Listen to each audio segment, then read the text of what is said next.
Les gardes à vue se poursuivent ce matin dans l'enquête autour de la mort de Mehdi Kessessi à Marseille en novembre dernier. 10 personnes ont été interpellées en début de semaine dans la région Provence-Alpes-Côte d'Azur, également en Occitanie. Alors comment procèdent les enquêteurs? On voit ça avec Francesco Carvelli.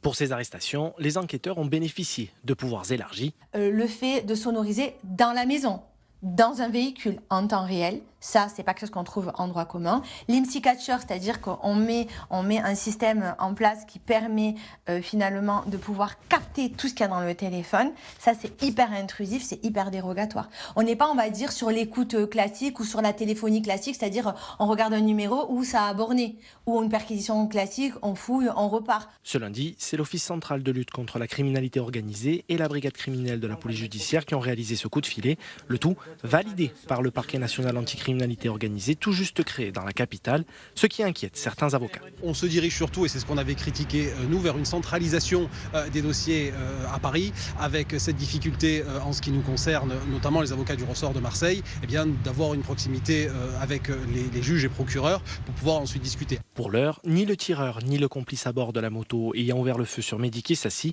n'ont été identifiés.